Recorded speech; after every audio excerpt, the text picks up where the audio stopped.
Story time part three. Like I was saying at the end of part two, ripping out $10,000 is a federal offense. Also, knocking over a cash register is a federal offense. I know that the officer put in my report that I knocked over $1,000 moped and I knocked over $1,000 worth of merchandise.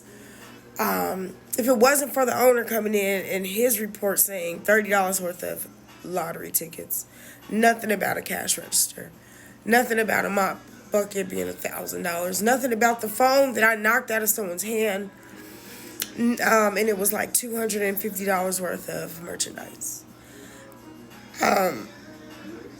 Like these are federal offenses. So now I'm looking at these things like I said, even in the child endangerment, that DFS worker lied in his report and put in there that I threatened to kill him.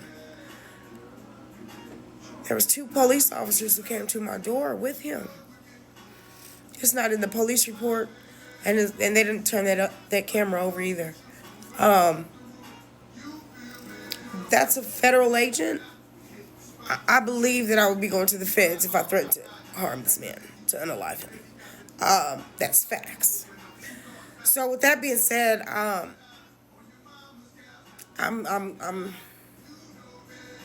It just takes me back to that night of the incident.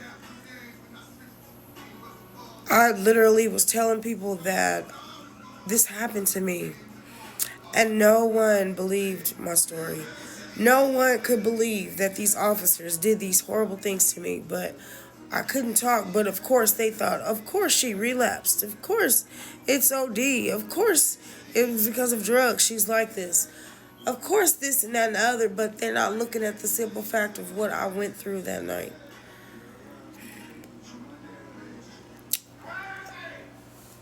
No one understands why these people try to kill me. And I've been repeating it over and over and over and over again, and I'm going to repeat it again. I guess you can say kind of like I'm an activist, because I used to fight for the community. Not only for the community, but for my family and myself as well. I had a $2.4 million lawsuit against the Columbia Police Department and the Columbia Public School District against my daughter being falsely arrested in 2019.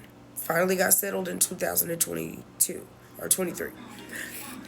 Anyways, not only that, we went through retaliation, hate crime, cyberbullying on the internet. These 4 white guys threatened to hang my kids from a tree, threatened to come to my house, had an antique gun on their lap saying this is what we do to niggers.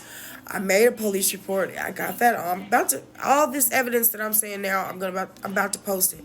So a person will actually know I never was telling a false nothing. Everything that I was saying, I always had backing me up. If it wasn't for this metadata system, honey, y'all just go and look at the metadata system. Everything that's ever been deleted comes to the light. And I'm going to tell you that it'll tell your story the right way. And you'll figure it out the right way. So, as I'm sitting here and I'm thinking about it, it sounds like premeditation to me. It sounds like they try to come up with something to cover their asses, and they ended up accidentally making an incident report.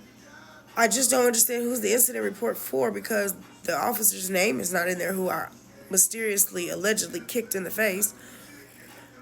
And you didn't make an incident report on me. So, I mean, I'm kind of confused on why the incident report was even made if there was no incident. Doesn't make sense, right? Another thing that doesn't make sense, I have video where I am in the car, police car, and I go to Boone County Jail. I'm going to be posting everything that I'm saying, because I have nothing to hide anymore. I no longer care what happens to me. I no longer care what they tell me to do. I no longer care. I need the truth to come out. I need justice for me and mine, and I'm not going to stop until I get there. So every story that I have to put out until I get to the end, I'm going to continue to put out until I get to the end. I'm going to tell you something that is really mind-blowing to me, is because on the video that night, You can hear the employees saying, do you guys want the videos? We can send it to you. You want to watch them? And the officer says, no, if we take the videos right now, Miss Holmes Barnes will have a fit. And like altercation would happen. Whatever. I'm already in the back of the car. He says email it to him. I never got that I never got that video. Why? Because I know for a fact that night I had on a thin ass jacket, a bodysuit, and my purse with all my identifications in there. And I know I was arrested with that. When I got out of jail, 40-something days later, in the Boone County Jail, everything, my social media accounts, I have 54,000 followers on my old TikTok page. I had a YouTube channel. I had Facebook. I had Instagram. I had a GoFundMe account that made 14 grand. All because I was fighting against the Columbia Police Department, fighting against the authority figures who have the power and control over us. Because they were doing illegal activities and doing illegal activities when it came to black minority people. So I have a real problem with that. So I always thought it was my duty to stand up for not only myself, but for others who were afraid to talk. But what I always have to realize and understand that we fail to realize that retaliation, hate crime, cyberbullying, and attempted murder is real. But we don't know that until we have the opportunity to go through it, like I did. Half of the stuff that I'm going to tell you guys, I would have never understood none of it unless I didn't have a paper trail. But now it's all making sense to me now. And at the end of the story, you'll understand why I'm fighting so hard, not only for my life, but my son Jordan Brantley's life too. He is in the county for unaliving someone, and that's not true. But I feel like they're doing this because of what I done to them. Another thing that doesn't make sense to me is I have another, they saying a stealing charge, but when I got arrested in March of 2022, they arrested me. It says in the report, trespassing. I never had a trespassing, so how did I even get arrested? But it also says in the report that the officer unarrested me, released me with one of my merchandise bags, and left one of the merchandise bags at the store. Remind you, she's on camera telling me that I can have someone come pick it up, but I can't go back into this store. So I go to the door and I yell through it and I say, hey, I'll have somebody be coming to pick that up. And because I yelled through the door, she cuffed me back up. But I feel like she only uncuffed my hands in the first place because the other officer who was standing next to her put his hand on his body camera and whispered something in her ear like, I think this is illegal. Because he knew it. But anyways, but like I said, because I yelled through the door, she arrested me. I ended up getting arrested, going to the jail. But when I get there, I'm surrounded with all these guards.